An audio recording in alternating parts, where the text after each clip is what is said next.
early years in Russia. The artist Anatoli Alexandrovich Efimoff, Anatoli Alexandrovich Efimoff (1897–1981), was born November 21, 1897 to well-to-do parents in the Russian city of Ufa in the Urals. Anatol's artistic and musical talents were recognized at a young age, and in 1906 he entered the Moscow School of Painting, Sculpture and Architecture. Anatoli spoke of his training under the guidance of Klavdiy Lebedov as being intense and full-time, except for short holidays spent visiting his family. His first 2 years of study focused solely on drawing, forming a solid basis for the paintings of historical buildings he completed later in life. His study was in the style of traditional, realistic art. Upon his graduation in 1914, Anatoli was deemed to have mastered all media and was awarded the title Master Artist. Immediately after graduation, Anatoli joined his father and older brother serving in the Tsar's imperial cavalry.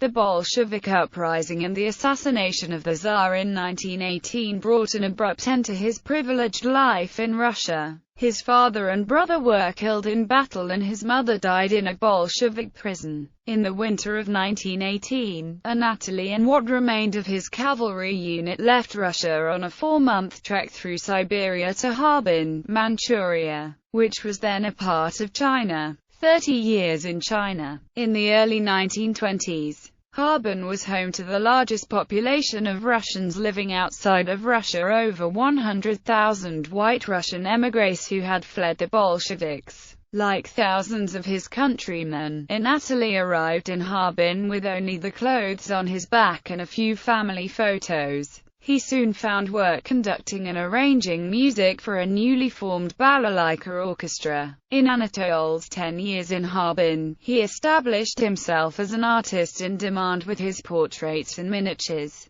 and continued arranging and conducting for various orchestras. Anatoli left Harbin in 1930 in advance of the Japanese invasion of Manchuria and relocated to Tsingtao, China. The years in Tsingtao were very productive for the artist. He became fluent in Mandarin, opened the Lotus Art Studio where he showed his work and taught both foreign and local students, spent months at a time in Peking, and traveled frequently to show his work in Shanghai. In the early 1940s, Anatoli moved again to Shanghai. There he continued to work as an artist and hold frequent showings of his work. He also taught art at the Russian High School for Girls and worked as the business manager for the Russian hospital in Shanghai. In 1949, shortly before the Chinese Communists' arrival in Shanghai, all Russians living in China were advised to leave the country. In his position as business manager at the Russian hospital in Shanghai, Anatoli personally packed the hospital's equipment, instruments and drugs for transport to the international organization's refugee camp in Tubabao, Philippines.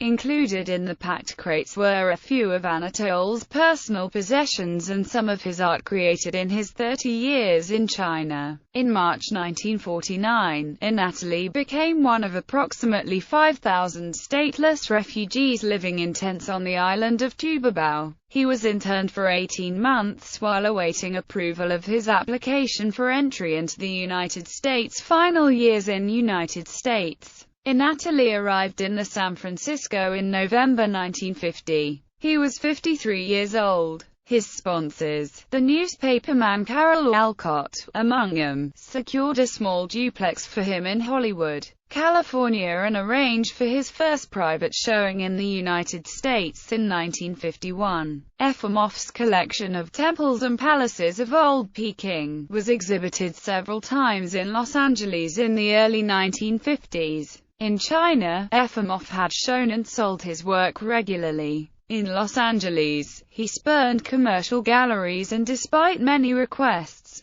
would allow his work to be shown only in Los Angeles where he could be in attendance. During his 32 years in Hollywood, Efimoff lived a modest lifestyle and supported himself by teaching art. Anatoli Alexandrovich Efimoff, who never married, died on October 20, 1981, a month shy of his 84th birthday. He often told friends that his art was his life. It had sustained him through all of life's upheavals and losses. Other than occasionally selling or gifting a painting to a friend, he had no desire to let go of any of it. Today, Efimoff's works can be found in private collections. Efimoff artwork: pastels in China, watercolors of China, portraits, miniatures on ivory, Tahiti collection. Anatoli Efimoff.